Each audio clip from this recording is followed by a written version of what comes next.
La SEP ou sclérose en plaques, le témoignage d'une malade et le point de vue d'un médecin, on voit ça tout de suite avec mes invités.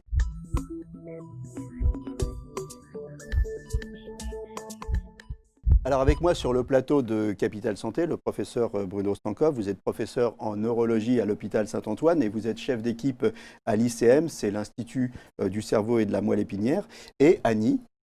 Alors Annie, vous êtes malade depuis 30 ans et vous êtes ambassadrice bénévole de la Fondation ARCEP. La Fondation ARCEP, c'est la fondation pour l'aide à la recherche sur la sclérose en plaques. Alors Annie, 30 ans de sclérose en plaques en quelques minutes, hein, c'est compliqué, mais résumez-nous un peu votre parcours. Alors 30 ans de sclérose en plaques, c'est 30 ans de vie qui ont été modifiés à son départ, à son initial. C'est-à-dire que quand on tombe malade, il y a 30 ans, je suis tombée malade avec d'abord des fourmillements, avec des pertes de coordination, c'est-à-dire que je ne trouvais pas ma bouche, je ne trouvais plus mon nez, et des troubles de la marche, ainsi de suite avec des troubles et des problèmes oculaires, c'est-à-dire des diplopies, je voyais double. Et au départ, ma maladie… Et vous ne saviez pas ce que c'était il y a 30 ans. Absolument. Ma maladie s'est déclenchée avec des troubles qui sont arrivés les uns après les autres, mais qui ne se sont pas arrêtés en fait. Ça s'est au contraire exacerbé. Il a fallu du temps pour que ça s'arrête, que les choses s'arrêtent. Et finalement, on m'a traité avec de la corticothérapie pendant 2 ans. Et ensuite, on m'a donné mon diagnostic de sclérose en plaques. Et là, vous m'avez dit, quand on a préparé l'émission, vous m'avez dit, là, c'est une bombe. Oui, c'est une bombe parce que d'abord, vous avez une vie, je venais de me marier, j'avais des objectifs dans ma vie différents de ceux que j'ai aujourd'hui. C'est-à-dire que j'avais un emploi où j'étais ingénieur commercial et mon activité était au top de mon activité, c'est-à-dire au top de ma vie. C'est-à-dire je ne pensais qu'à ça au départ. Et on tombe malade. Et quand on tombe malade, eh bien, il y a tout qui se modifie. Et qu'est-ce que je vais devenir? Alors on m'annonce que j'ai une sclérose en plaques, mais qu'est-ce qui va se passer? Qu'est-ce que je vais faire de ma vie? Est-ce que je vais travailler? Est-ce que je vais être en fauteuil roulant? Est-ce que je vais avoir des enfants? Qu'est-ce qui va se passer? Alors justement, on va y venir à tout ça.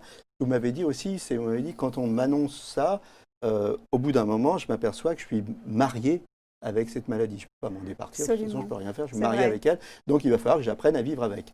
C'est vrai. Je me suis mariée avec la sclérose en plaques parce que lorsqu'on a une sclérose en plaques, c'est pour toute la vie. Et donc, quoi de mieux qu'un mariage pour l'accepter, pour ne pas être… Sans possibilité de divorce. Sans possibilité de divorce. On espère que plus tard, il y aura effectivement des traitements pour la guérir. Aujourd'hui, on arrive à la canaliser plus ou moins des symptômes, on arrive à moins souffrir avec des antidouleurs.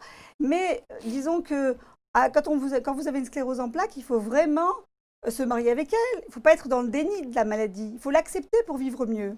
Qui vous a aidé? Vous m'avez dit, mon combat, c'était, je voulais avoir des enfants. Mon combat, c'était d'avoir des enfants. Vous en avez eu? Voilà, absolument. J'ai eu deux enfants, j'ai une fille et un garçon. D'abord, j'étais mariée et je me suis dit, une vie avec une malade, être malade toute sa vie sans rien avoir autour, c'est quoi? Aller mourir directement? Non, je veux faire des enfants, je veux avoir une vie normale. Et c'est ce que j'ai fait, je me suis attachée à ça.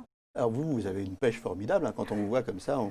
Oui, c'est vrai. Hein, mais par contre, vous m'avez dit, en préparant l'émission, bah oui, j'ai la pêche, mais enfin, je suis quand même malade. Oui, je suis très malade. Ça ne se voit pas physiquement, à part quand je marche, parce qu'évidemment, je marche avec une canne. Mais cette maladie est visible et invisible. D'abord, il y a la fatigue le matin. Quand vous vous levez, vous avez des jambes qui sont complètement serrées. Elles sont dans un étau, mes jambes. Et c'est comme du papier cartonné. Le matin, il faut se mettre en route. C'est comme si on était un petit vieux. Hein, oui, ça, oui. C'est-à-dire que je ne peux pas me lever comme ça. On ne peut pas me dire, allez hop, saute de ton lit et viens. Non, c'est pas possible. Il faut une préparation. C'est-à-dire que mes jambes, c'est du plomb. Mes jambes sont plomb. Et quand je marche, quelqu'un les tient, me les retient. Donc, elles n'avancent pas. Et ça, c'est très difficile. Donc, chaque soir, quand je me couche, je prie. Je prie. Et je dis, mon Dieu, demain matin, laisse-moi me lever. Laisse-moi me lever. Et mes fourmillements, laissez-moi tranquille. Je parle à ma maladie. Et le moral, parce que vous avez un moral terrible, c'est super important. Oui, en fait. Ah oui, le moral, c'est 99,9% de la maladie. Avoir la force tous les matins, avoir la pêche, même si on est un peu, on n'y croit pas tous les jours. Hein, il y a des moments où on a des absences. Il faut écouter sa maladie, mais il ne faut pas s'écouter. Vous avez tout compris. Hein, c'est ça? Vous avez tout compris. Alors, 2 messages, hein, puisque vous êtes aussi ambassadrice bénévole de l'ARCEP. Oui. Donc, 2 messages. Il y a 2 campagnes qui arrivent bientôt. Il y a la campagne Fête des mères, oui. et puis la campagne mondiale contre la sclérose en plaques. avec qu'est-ce qu'il faudra faire avec ça? Alors, ça, c'est Là, je vois une belle petite fente, il va falloir mettre de l'argent là-dedans, c'est ça? Oui, il faut mettre de l'argent, voilà, c'est ça.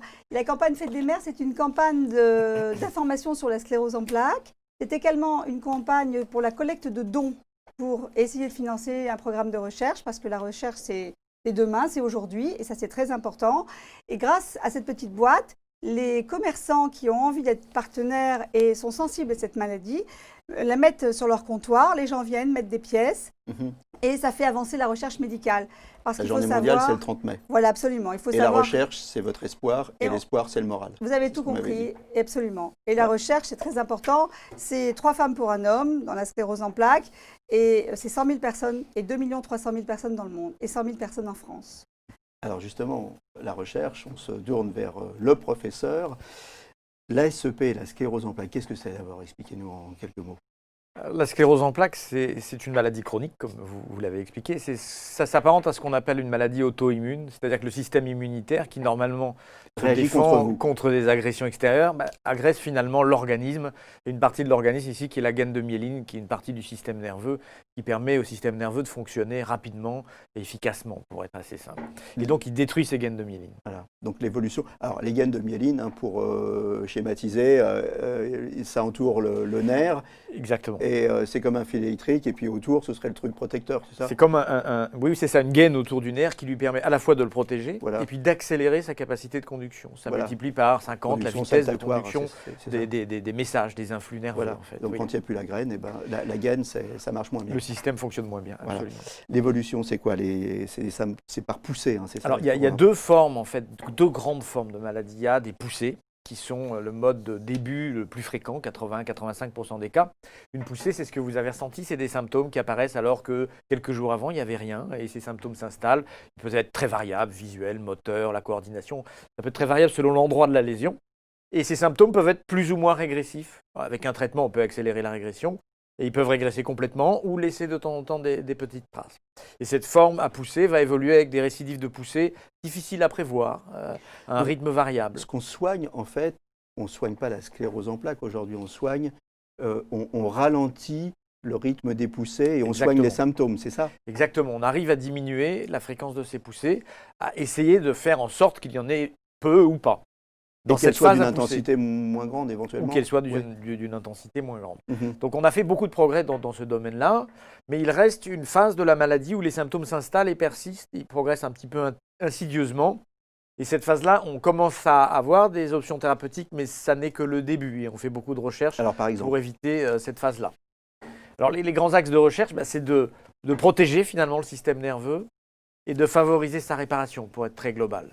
On le protège, c'est-à-dire comme si on arrivait à régénérer la myéline, c'est ça? Alors la myéline peut régénérer soi-même, spontanément, mais insuffisamment. Elle régénère, il y a des sujets qui vont le faire mieux que d'autres. Donc il faut mettre un peu d'engrais, il faut booster tout ça. Alors c'est un petit peu ça, on cherche l'engrais depuis pas mal d'années et on commence à avoir des propositions d'engrais. Donc maintenant, on est au stade où on va trouver le jardin dans lequel on va tester au mieux cet engrais. C'est-à-dire qu'on design les essais pour vraiment mesurer au mieux cette réparation et commencer à proposer des essais thérapeutiques qui valideront, on l'espère, maintenant à court ou moyen terme, l'un de ces engrais, un traitement possible. Donc ça, bien évidemment, ça vous fait rêver, ça. C'est la recherche, bien sûr. Et la recherche, c'est effectivement pourquoi je suis à la Fondation ARCEP, parce que la Fondation ARCEP, c'est récolter des fonds pour subventionner la recherche, parce que le gouvernement donne une petite partie à la recherche, mais pas suffisamment de fonds. Et c'est pourquoi je suis là aujourd'hui pour faire un appel de fonds pour la recherche sur la sclérose en plaques. Si les médecins et les chercheurs ont les capacités d'aller et de s'orienter et de pouvoir financer à terme leur recherche, c'est extraordinaire. Si on arrive à trouver la molécule qui va arrêter la sclérose en plaques pour demain, ça c'est génial et pour ça il faut chercher. On voit bien son passé de commercial, elle vend bien la recherche, la sclérose en plaques. Alors quelques questions Internet pour finir assez rapidement. Les gens se posent la question, parfois j'ai vu ça sur Internet, ça fait partie des questions qu'on nous a posées. J'ai une sclérose en plaques, est-ce que je vais obligatoirement finir en fauteuil? Alors certainement non, il ne faut pas avoir les choses comme ça. Le fauteuil, c'est une possibilité quand on a des symptômes moteurs qui s'installent et plus ou moins durablement. Parfois on peut être au fauteuil quand on a une poussée sévère et après traiter la poussée, se rééduquer et reprendre une autonomie. Et puis d'autres fois, c'est vrai qu'on a du mal à quitter ce fauteuil, mais c'est loin d'être la règle. Ce n'est pas une fatalité. Et vous, Annie, vous en êtes l'exemple vivant? Absolument. Moi, ce que je veux dire, c'est que le fauteuil, c'est un moyen. Le fauteuil, il ne faut pas voir ça comme un Pour problème. être clair, vous avez été Oui. dans un fauteuil Comme l'explique le pendant professeur une certaine Oui, période et absolument. aujourd'hui, vous marchez avec Absolument, une canne. avec une canne, bien sûr. Mais je ne marche pas longtemps, je n'ai pas de périmètre de marche très long. Et quand j'ai besoin d'avoir un périmètre de marche plus long, je prends mon fauteuil. Il ne faut pas avoir peur du fauteuil. Le fauteuil, c'est un moyen. Et surtout, lorsqu'on est dans le fauteuil, c'est vrai que quand j'étais en fauteuil, je n'avais pas la possibilité du tout de marcher. Mais il ne faut pas voir ça. Aujourd'hui, je remarche, j'arrive à fonctionner, peut-être pas longtemps, mais ce n'est pas grave, c'est juste un moyen. Il ne faut pas avoir peur du fauteuil. La sclérose en plaques, ce n'est pas que le fauteuil. C'est aussi la fatigue, la sclérose en plaques. C'est la vision, c'est les troubles de l'équilibre, c'est les troubles sphinctériens, c'est les troubles majeurs. Il ne faut pas oublier, c'est une maladie du cerveau et de la moelle épinière. Donc c'est multifactoriel. Ce n'est pas qu'un problème. Donc il n'y a pas que le fauteuil roulant dans la sclérose en plaques. Il y a d'autres choses. Autre question vue sur Internet, on y a répondu par anticipation, c'était est-ce que je peux avoir des enfants? Oui, vous en avez eu 2, mais corollaire à la question, est-ce que je vais transmettre la sclérose en plaques à mes enfants? Alors, c'est 2 messages très importants, très importants. Évidemment que les femmes peuvent avoir des enfants et c'est extrêmement important de le répéter. Les femmes vont même mieux pendant la période de la grossesse et elle a un effet protecteur sur la maladie. Donc c'est vraiment à démystifier, on peut tout à fait avoir des enfants. Le deuxième point, c'est que ça n'est pas une maladie héréditaire, comme les maladies héréditaires classiques qu'on transmet à ses enfants, un enfant sur 2, etc. Donc ce n'est pas une maladie qui doit empêcher d'avoir des enfants sur le principe qu'on pourrait conférer un risque de maladie. Évidemment, dans les familles de patients atteints, il y a une probabilité statistique un peu plus élevée d'avoir la maladie, comme dans beaucoup de maladies, comme l'hypertension artérielle, comme toutes ces maladies. Donc il y a une probabilité, mais ça ne doit certainement pas dissuader d'avoir des enfants. En tout Le cas, risque une reste faible. probabilité, ça ne veut pas dire que c'est héréditaire. Voilà, ça n'est pas une maladie C'est qu'on pas une transmet maladie sur un mode héréditaire, donc héréditaire. on se le dise bien. Voilà, et bien écoutez, on va rappeler donc cette journée de dons pour l'ARCEP. On va rappeler le site de l'ARCEP, c'est www.arcep.org.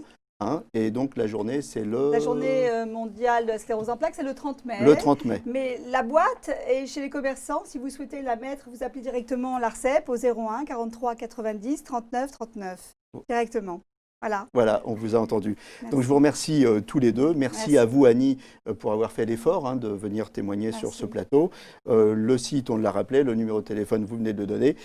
Voilà, à bientôt pour un nouveau numéro de Capital Santé. Et puis d'ici là, portez-vous bien.